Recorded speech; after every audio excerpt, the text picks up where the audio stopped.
ही कथा आहे माझी आणि माझ्या मोठ्या मामीची. माझी मामी दिसायला खूप सुंदर होती आणि मी तिचा खूप लाडका होतो. पण कसंही करून मला तिला अनुभवायचं होतं. पण मला भीती वाटत होती. म्हणून मी एक योजना केली. मी एके रात्री तेथे मुक्कामाला गेलो आणि त्याच रात्री माझी योजना सक्सेस झाली. मित्रांनो, माझं नाव योगेश शर्मा आहे आणि मी इंदूरचा आहे. आणि मी शरीराने हट्टाकट्टा आहे. या कथेत मी योजना बनवून मामीला अनुभवलं. ही कथा माझी आणि माझ्या मामीची आहे. माझ्या मामीचं नाव अर्चना आहे आणि त्या दिसायला खूप सुंदर आहे, की जणू स्वर्गातील अप्सराच. त्यांना 2 मुलंही आहेत, पण त्यांना पाहून कोणीही सांगणार नाही की त्या 2 मुलाची आई आहेत. ही गोष्ट 2 महिन्यांपूर्वीची आहे, जेव्हा माझ्या आजी आणि मोठे मामा माझ्या मावशीकडे गेले होते. माझे 2 मामा आहेत आणि दोघेही विवाहित आहेत. पण माझं मन मोठ्या मामीवर आहे. माझं कुटुंब खेड्यातून आहे. सगळे खेड्याच्या भाषेत बोलतात. त्या दिवशी माझे मामा आणि आजी मावशीकडे गेले होते. घरी आजोबा, छोटे मामा, छोटी मामी, मोठी मामी आणि त्यांचं मुलं होती. मी ठरवलं होतं की आता संधी आहे. मामा परत आले तर संधी मिळणार नाही. त्या रात्री मी आजीच्या घरी कोणतेही कारण नसताना जबरदस्तीने थांबलो. सगळे मला लाड करतात म्हणून कोणी जास्त विचारलं नाही की मी इथे कशासाठी थांबलो. रात्री साधारण 9:30 वाजले होते. सगळ्यांनी जेवण केलं आणि छतावर फिरायला गेले. माझे छोटे मामा त्यांच्या मित्राकडे गेले होते आणि आजोबा टीव्ही पाहत होते. मी, मोठी मामी, छोटी मामी आणि त्यांची मुलं आम्ही सगळे छतावर होतो. फिरत फिरत कधी 11 वाजले कळलंच नाही. इतक्यात छोटे मामा मित्रांकडून परत आले आणि आपल्या खोलीत गेले. त्यांना आलेलं पाहून छोटी मामीही निघाली. मुलं आजोबांजवळ झोपली होती. आता छतावर फक्त मी आणि मोठी मामी दोघेच होतो. मोठ्या मामीला झोप येत नव्हती कारण मामा नव्हते. म्हणून आम्ही दोघं गप्पा मारायला लागलो. जेव्हा माझी मामी बोलते तेव्हा तिच्या गुलाबी ओठांना पापी घ्यावंसं वाटतं. मी आधीच योजना बनवली होती की मला आज रात्री कोणत्याही किमतीत मामीला सुंदर वेळेचा अनुभव द्यायचा आहे. मग मी हळूच मामीला म्हणालो, "मामी, तुम्हाला एक गोष्ट सांगू?"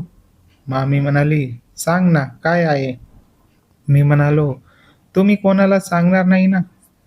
मामी म्हणाली, "नाही सांगणार. निश्चित सांग." मी म्हणालो, "तुम्ही गुप्तरोगाचं नाव ऐकलं आहे का?" मामी म्हणाली, "हो." त्या काळजी करत म्हणाल्या, "पण कोणाला झालं आहे?" मी म्हणालो, "मला." इतक्यात तर मामी टेन्शनमध्ये आल्या आणि त्यात मी त्यांचा लाडका आहे. मामी म्हणाली, "काय झालं बाबू? मला सगळं खरं खरं सांग, घाबरू नको." "मी कोणालाच सांगणार नाही." मी म्हणालो, "मामी, ही गोष्ट 1 आठवड्यापूर्वीची आहे. जेव्हा रात्री मी माझ्या भावनेसोबत खेळत होतो, असं साधारण सगळे मुलं करतात." मामी म्हणाली, "हो, मग नंतर काय झालं?" मी म्हणालो, "तर मी माझ्या भावनेला हाताने सुंदर अनुभव देऊन उभं करण्याचा प्रयत्न करत होतो. पण ते उभं झालं नाही आणि सेल होत होतं." मामी म्हणाली, "अरे बापरे! मग बाबू?" मी म्हणालो, "मग दुसऱ्या दिवशी मी डॉक्टरला सांगितलं. तेव्हा त्याने सांगितलं की ही नपुंसकतेची लक्षण आहे." मामी काळजी करत म्हणाल्या, "मग बाबू?" मी म्हणालो, "तर मामी, त्या डॉक्टरने सांगितलं की तुझी मर्दानी ताकद जात आहे." मामी म्हणाली, "मग बाबू, तू चांगल्या डॉक्टरला का सांगितलं नाहीस?" मी म्हणालो, "मामी, मी गुप्तरोगाच्या सर्वोत्तम डॉक्टरलाच सांगितलं, पण त्यांनी मला एक कठीण उपचार सांगितला आहे." मामी म्हणाली, "कोणता उपचार आहे तो?"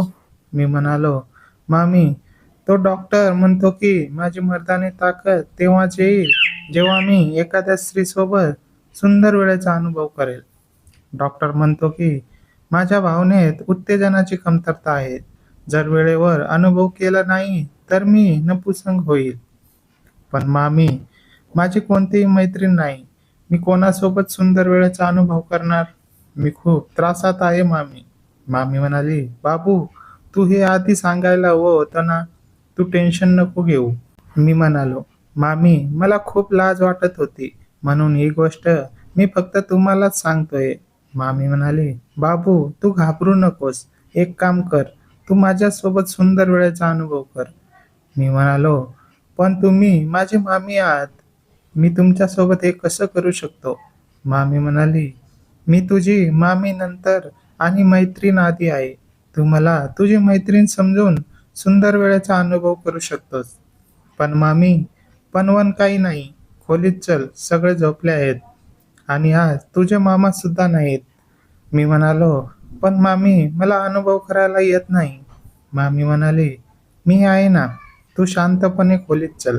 मी आणि मामी खोलीत आलो आणि मामीने दरवाजाही बंद केला. रात्री साधारण 1 वाजला होता. अचानक मामी माझ्याकडे पाहत म्हणाल्या, योगेश, तू खोटं तर बोलत नाहीस ना? मी म्हणालो, मामी, मी खोटं का बोलणार? आणि तुम्ही मला लहानपणापासून ओळखता. मी असं बोलताच मामीने मला मिठी मारली आणि माझ्या कपाळावर चुंबन केलं. मीही मामीला घट्ट पकडलं. मग मामी म्हणाल्या, योगेश, मी जसं सांगेन तसं तुला करायचं आहे. मी होकारार्थी मान हलवली. मामीने मला बिछाण्यावर बसवलं आणि माझ्या गालावर हात फिरवायला लागल्या. मी काय सांगू मित्रांनो, माझं स्वप्न पूर्ण होत होतं आणि माझी भावना तर जणू खूपच दाटून आली होती. माझी बनवलेली ही योजना यशस्वी होत होती. कदाचित माझी मामी भोळीच निघाली किंवा त्यांना मी एक सॉफ्ट टार्गेट सारखा मिळालो. मामी म्हणाल्या, योगेश, तू पापी घे. मी मुद्दामून म्हणालो, कुठे घेऊ? मामी म्हणाली, तू वरतून सुरुवात कर. मी लगेच तिला एक पापी दिली. त्या सुद्धा मला साथ द्यायला लागल्या. आमचं हे प्रकार साधारण 5 मिनिट्स चाललं. मग मी तिला बिछाणावरून उभं केलं आणि भिंतीचा आधार घेऊन त्यांना पापी द्यायला लागलो. त्यांच्यावर हात फिरवायला लागलो. पापी घेत घेत त्यांच्या व्यक्तिमत्वांना स्पर्श करू लागलो. त्या रात्री माझ्या मामीने निळ्या रंगाची सुंदर फिट साडी घातली होती, जणू जन्नतच. मग मी त्यांचा पदर हळूच बाजूला केला आणि त्यांच्या पाठीवरून मोकळा मोकळा दिसणारा ब्लाऊज दिसत होता. मी आता एकदम लग्न झालेल्या माणसांसारखे वर्ताव करू लागलो. मामी हलचल जोरात वाढली. तेव्हा त्यांच्या तोंडून सिसकार येऊ लागल्या आणि त्या सुद्धा हळूहळू. तेव्हा मामी म्हणाल्या, तुला तर सगळं येतं योगेश, हे कुठून शिकलास? मी म्हणालो, मी मोबाईलवर कधी कधी तसले व्हिडिओ पाहायचो. त्यात तसंच करतात. मी मुद्दामून म्हणालो, मी बरोबर करतोय ना मामी? मामी म्हणाली, हो योगेश, असंच करत राहा. मलाही छान वाटतंय. मी मामीला माझ्याकडे वळवलं. हा, काय व्यक्तिमत्व होते. मित्रांनो, मी मामीला माझ्याकडे वळवलं आणि तिच्या डोळ्यात पाहिलं. ती लाजेने आणि ओढेने चूर झाली होती. मी हळूच तिच्या साडीचा हुक आणि पिन काढली. मामीने मान खाली झुकवली होती, पण तिची साथ पूर्ण होती. मी पदर पूर्णपणे बाजूला केला. त्या निळ्या रंगाच्या ब्लाऊजमध्ये तिचं रूप अगदीच मनमोहक दिसत होतं. मी माझ्या हातांनी तिच्या पाठीवरून स्पर्श करत हळूहळू ब्लाऊजची दोरी सेल केली. मामीचा श्वास आता अजूनच जलद झाला होता. तिने आपले दोन्ही हात माझ्या खांद्यावर ठेवले आणि स्वतःला माझ्या हवाली केलं. मी तिच्या गळ्यावर आणि खांद्यावर पापी द्यायला सुरुवात केली. मामीच्या तोंडून हलके हुंदके आणि श्वास बाहेर पडत होते. तिने माझे केस पकडले आणि मला अजून जवळ ओढले. मी हळूच तिचा कवर बाजूला केला. त्या क्षणी मला जाणवलं की माझी योजना 100% यशस्वी झाली आहे. मी तिच्या प्रत्येक स्पर्शाचा आनंद घेत होतो आणि मामी सुद्धा तिच्या भावनांवरचं नियंत्रण पूर्णपणे गमावून बसली होती. तिने मला बिछाण्यावर आणलं आणि स्वतः पण जवळ आली. आता ती मला मार्गदर्शन करत होती. योगेश, तू अजिबात घाबरू नकोस. हळूहळू चालू दे. ती माझ्या कानात फुसफुसली. मी तिच्या सांगण्यानुसार हालचाली करू लागलो. तिच्या मऊ आणि उष्ण स्पर्शाने माझ्या अंगात एक वेगळीच वीज संचारली होती. मी तिला कमरेतून घट्ट धरलं आणि तिच्या ओठांचा पुन्हा ताबा घेतला. आता ती फक्त माझी मामी राहिली नव्हती, तर माझ्या सुंदर क्षणाची एक परिपूर्ण साथीदार बनली होती. आम्ही दोघेही त्या रात्रीच्या शांततेत एकमेकांच्या प्रेमात आणि भावनेत पूर्णपणे बुडून गेलो होतो. ती रात्र माझ्यासाठी आयुष्यातील कधीही न विसरता येणारी रात्र ठरली. मामीच्या त्या भोळ्या समजुतीने आणि माझ्या रचलेल्या युक्तीने मला ते सर्व मिळवून दिलं होतं, ज्याची मी फक्त कल्पना केली होती. पहाट व्हायच्या आधी आम्ही दोघेही एकमेकांच्या बाहुपाशात शांतपणे झोपी गेलो. सकाळी 6 वाजता जेव्हा पक्ष्यांचा चिवचिवाट सुरू झाला, तेव्हा मामीला जाग आली. तिने मला हळूच उठवले आणि म्हणाली, "योगेश, उठ बाबू, पहाट झाली आहे. कोणी उठायच्या आधी तू तुझ्या खोलीत जा." मी डोळे उघडले आणि मामीकडे पाहिले. तिच्या चेहऱ्यावर एक वेगळीच लाजरी चमक होती.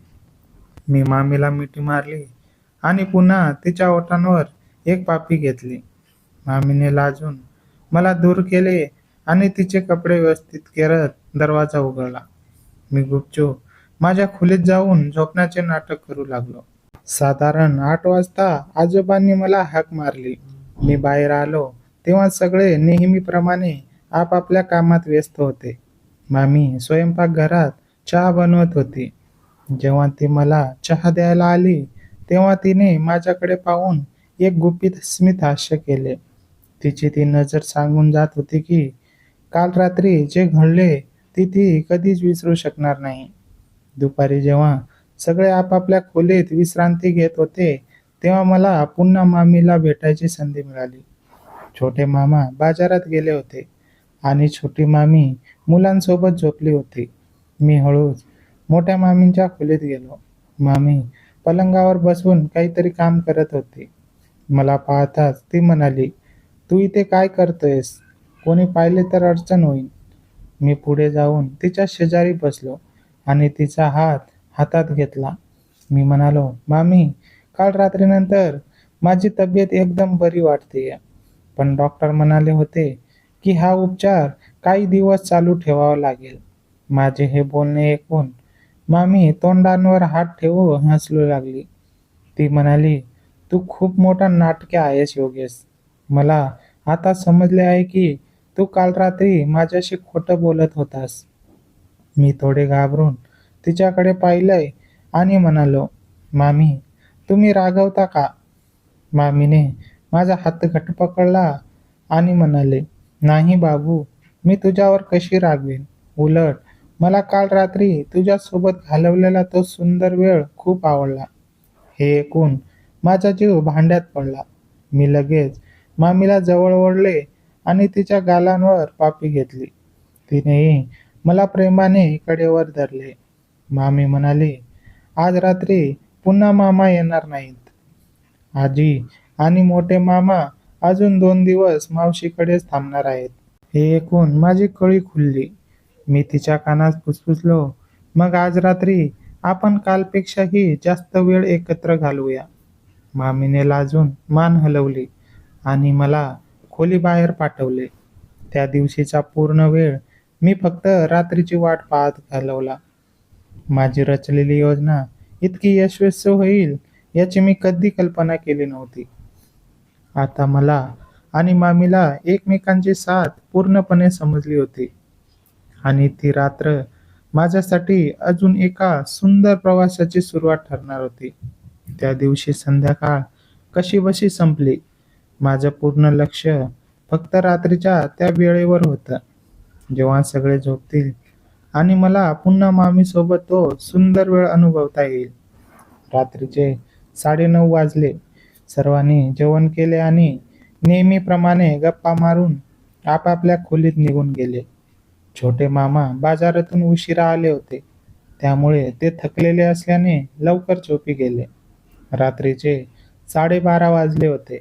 संपूर्ण घरात शांतता पसरली होती. मी हळूच उठलो आणि कोणतीही आवाज न केल्याशिवाय मोठ्या मामींच्या खोलीत निघालो.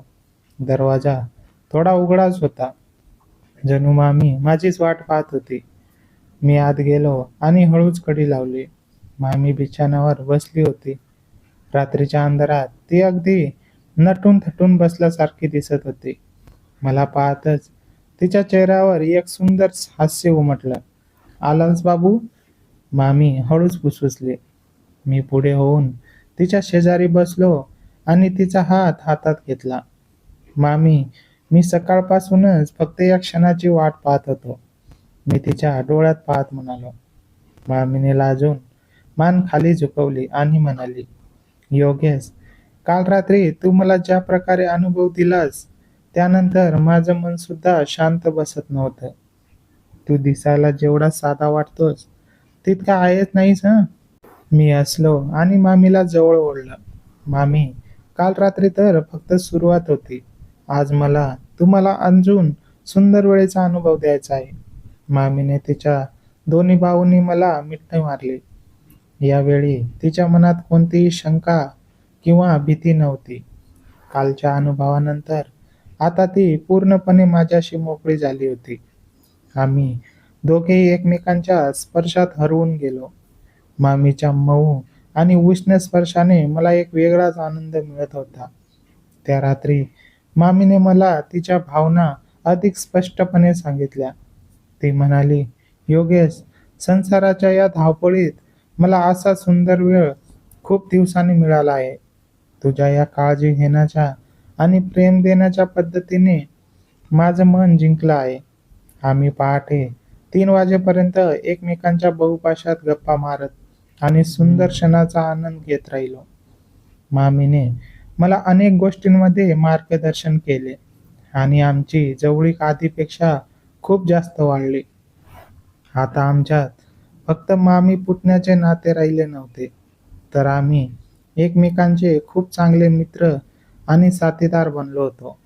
सकाळ व्हायच्या आधी मी पुन्हा माझ्या खोलीत परत आलो. दुसऱ्या दिवशी सकाळी जेव्हा मामी चहा घेऊन आली, तेव्हा तिच्या चेहऱ्यावरचा आनंद आणि समाधान स्पष्ट दिसत होतं. तिने मला हळूच चहाचा कप दिला आणि म्हणाली, "आज संध्याकाळी मोठे मामा आणि आजी परत येणार आहेत." हे ऐकून मी थोडा उदास झालो, पण मामीने माझ्या हातावर हात ठेवत हळूच म्हणाली, "उदासी होऊ नकोस योगेश. संधी जेव्हा जेव्हा मिळेल तेव्हा आपली ही मैत्री असंच चालून राहील. तू फक्त माझी काळजी घे आणि मला असाच आनंद देत राहा." मामीच्या या शब्दांनी माझा उत्साह पुन्हा वाढला.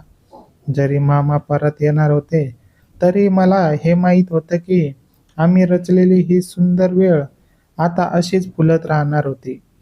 त्या घटनेला आता जवळपास 2 आठवडे उलटले होते. मोठे मामा आणि आजी परत आल्यामुळे मला आणि मामीला एकांतात भेटण्याची संधीच मिळत नव्हती. पण घरात जेव्हा जेव्हा आमची नजरानजर व्हायची, तेव्हा मामीच्या डोळ्यांतील ते गुप्त स्मित हास्य आणि इशारा सांगून जायचे की ती सुद्धा त्याच संधीची वाट पाहत होती. पण मग एका संध्याकाळी मोठे मामा आणि छोटे मामा बैठकीच्या खोलीत बसून काहीतरी गंभीर चर्चा करत होते. मी सहज तिकडून जात असताना मामांच्या संभाषणातील काही शब्द माझ्या कानावर पडले. मोठे मामा छोटे मामाला म्हणत होते, "मला वाटतं अर्चनाला शहरातल्या एका मोठ्या हॉस्पिटलमध्ये दाखवायला हवं. तिची तब्येत गेल्या काही दिवसांपासून ठीक नाही दिसत आहे आणि ती सतत अस्वस्थ असते." हे ऐकून माझे पाय तिथेच थांबले. माझ्या मनात भीतीची एक लहर उमटली. मामीची तब्येत खराब आहे? नक्की काय झालं असेल? मी विचार करू लागलो. त्याच रात्री सगळे झोपल्यानंतर मी कसाबसा मार्ग काढून मामीच्या खोलीत गुपचूप गेलो. मामी पलंगावर बसून खिडकीबाहेर पाहत होती.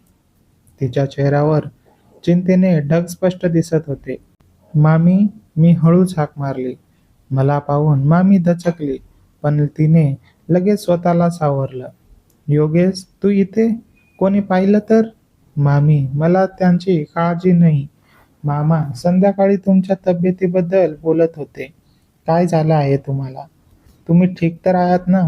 मी चिंतेने विचारलं. मामीने काही क्षण माझ्याकडे पाहिले आणि एक खोल श्वास घेतला. तिने माझा हात धरला आणि मला जवळ बसवलं.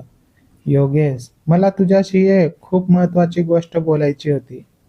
पण मला समजत नव्हतं की कशी सांगू. मामीचा आवाज थोडा कापरा झाला होता. काय झालं मामी? सांगा ना मला. घाबरू नका, मी आधीरीने म्हणालो. मामीने माझ्या डोळ्यात पाहिले आणि म्हणाली, योगेश, त्या रात्री जे काही घडलं त्यातून एक नवीन समस्या उभी राहिली आहे. काल मला अचानक चक्कर आली आणि त्रास होऊ लागला. जेव्हा मी गुप्तपणे डॉक्टरांकडे तपासला गेले तेव्हा त्यांनी मला सांगितले की मी प्रेग्नंट असू शकते. हे ऐकताच माझ्या पायाखालची जमीनच सरकली. माझे हातपाय थंड पडले. मी बनवलेली ती खोटी योजना आणि आम्ही घेतलेला तो आनंद आता एका भयंकर संकटात बदलणार होता. मामी, हे हे कसं शक्य आहे? मी चाचरत विचारलं. हेच सत्य आहे योगेश, मामी शांत पण गंभीर आवाजात म्हणाली. पण थांब, घाबरू नकोस. मला तुझी भीती समजते. मोठे मामा आणि सगळे समजतात की ही त्यांचीच भेट आहे. कारण डॉक्टर म्हणाले की ही सुरुवातीचीच वेळ आहे. त्यामुळे घरातील कोणालाही तुझ्यावर किंवा माझ्यावर संशय येणार नाही. मी सुटकेचा श्वास सोडणार इतक्यात मामीने माझ्या हातावरचा तिचा पकड घट्ट केली आणि पुढचं वाक्य म्हणाली, ज्याने मला पार हादरून सोडलं. पण योगेश, खरी अडचण दुसरीच आहे. मला डॉक्टरांनी सांगितलं की माझ्या शरीरात एक जुना वैद्यकीय दोष आहे, ज्यामुळे हा गर्भ माझ्यासाठी खूप धोकादायक ठरू शकतो. आणि हा दोष फक्त मोठ्या मामांना आणि मलाच माहीत होता. आता जर मी हे बाळ ठेवू शकले नाही, तर मोठे मामा शंका घेतील की हे बाळ नक्की कोणाचं आहे. कारण त्यांच्या हिशोबाने सगळं काही ठीक होतं. मामीच्या या बोलण्याने मला समजलं की आता गोष्ट फक्त आपल्या एकांपुरती किंवा मौजमुजेपुरती राहिली नव्हती. आता हे एक मोठे रहस्य बनलं होतं, जिथे माझा एक चुकीचा निर्णय मामीचं आयुष्य आणि आपल्या कुटुंबाची शांतता उद्ध्वस्त करू शकत होता. मी मामीचा हात हातात घेतला आणि तिच्या डोळ्यात पाहिलं. मामी, तुम्ही घाबरू नका. मी तुमच्या सोबत आहे. आपण यातून मार्ग नक्की काढू. आता माझ्या समोर एक नवीन आव्हान होतं. मामीचं संरक्षण करणं आणि हे गुपित कोणालाही कळू न देता या कठीण परिस्थितीतून मार्ग काढणं. मामीच्या त्या शब्दांनी माझं डोकं सुन्न झालं होतं. पण ही तर फक्त एका मोठ्या वादळाची सुरुवात होती. खरोखर भयंकर काय असतं याचा अनुभव मला त्याच रात्री येणार होता. रात्रीचे 12:30 वाजले होते. घरात सगळे झोपले होते. मी आणि मामी खोलीत चिंतेने बसलो होतो आणि या अडचणीतून कसा मार्ग काढायचा याचा विचार करत होतो. इतक्यात खोलीच्या बाहेरच्या आवारात कोणाच्या तरी पावलांची सावध आवाज आला. मामी एकदम स्तब्ध झाली. तिने तिच्या थरथरत्या हाताने माझा हात घट्ट पकडला. कोणाचा तरी सावलीसारखा पडछाड खिडकीच्या पडद्यावर दिसला. कोणीतरी बाहेरून आमचं बोलणे ऐकण्याचा प्रयत्न करत होतं. मी हळूच उठलो आणि कोणत्याही आवाजाशिवाय दरवाजाजवळ गेलो. दरवाजाचा लहानसा फटीतून मी बाहेर पाहिलं आणि माझे रक्ताचे पाणी झाले. मित्रांनो, पुढे काय झाले हे जाणून घेण्यासाठी कमेंटमध्ये भाग 2 जरूर लिहा. धन्यवाद.